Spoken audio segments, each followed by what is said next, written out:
Hi అండి, welcome to our channel old memories. నేను ఇవాళ ఒక టాపిక్ మీద మాట్లాడదామనేసి వీడియో చేస్తున్నానండి.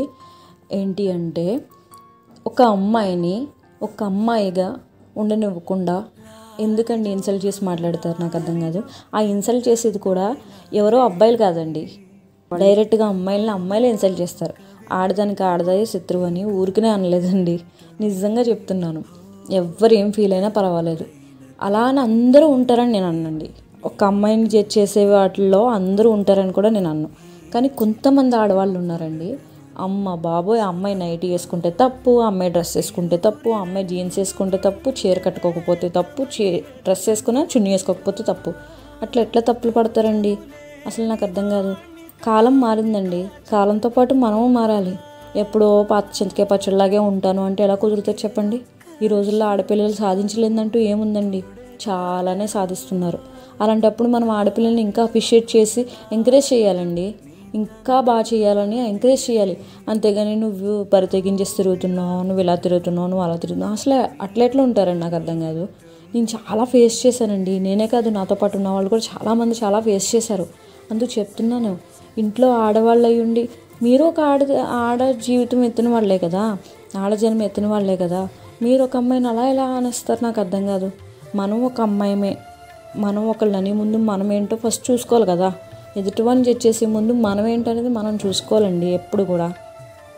అంతేగాని మనకు నోటుకు వచ్చేసింది కదా మాట్లాడేద్దాం అని ఎప్పుడూ అనుకోకూడదండి. ఒక్కటి మాత్రం చెప్తున్నానండి, కాళ్ళు జారితే తీసుకోవచ్చు, నోరు జారితే తీసుకోలేము.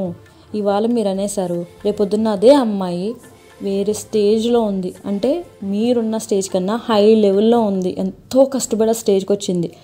మీకు ఆ అమ్మాయి విషయంలో అవసరం పడింది, వెళ్తారు. ఎలా మొహం చూపించుకోగలుగుతారు చెప్పండి? ఎందుకంటే వాళ్ళు మాట అనేసారు కదా మీరు. ఆ అమ్మాయి అంత ఈజీగా ఎలా మర్చిపోతుంది? మేబీ ఆ అమ్మాయి మీరన్న మాట పట్టుకొని వాళ్ళ అంత స్టేజ్ సాధించి ఉండొచ్చు. ఎందుకంటే కానీ మీరన్న మాట మాత్రం అమ్మాయి వెనక్కి తీసుకోలేదు కదండి, మర్చిపోలేదు. మీరు వెనక్కి తీసుకోలేరు. అలాంటప్పుడు ఎదుటి మనిషిని జడ్జ్ చేయడం ఆపేయండి. ఇకపై సొసైటీలో బతుకుతున్నామండి మనం, ఎంత అప్డేటెడ్ వెర్షన్స్లో ఉన్నాం మనం. అన్ని విషయాల్లో టెక్నాలజీ పరంగా ఏంటి, పిల్లలకే సమాధానం చెప్పలేని పరిస్థితిలో ఉన్నామండి ఈ రోజుల్లో. అలాంటి జనరేషన్లో బతుకుతున్నాం మనం. ఇంకా జడ్జ్ చేయడం ఆపండి. అలా ఆపి వీలైతే ఎంకరేజ్ చేయండి, లేదంటే మూసు కూర్చోండి. అంతేగాని ఒక అమ్మాయిని ఎంత ఈజీగా జడ్జ్ చేసేద్దాము, ఏం అనదు కదా అన్నట్టుగా మాత్రం బిహేవ్ చేయకండి. ఈ రోజుల్లో సాధించేది ఎక్కువ అమ్మాయిలు, అబ్బాయిలను అనట్లేదు నేను, అబ్బాయిల టాపిక్కే మాట్లాడట్లేదు. కానీ అమ్మాయిలు ప్రతిదీ సాధిస్తున్నారు.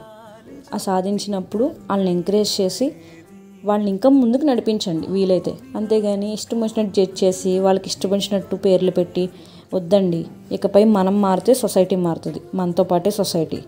కాబట్టి నా మాటలు ఎవరికన్నా తప్పుగా అనిపించుంటే ఐఎమ్ రియల్లీ సారీ.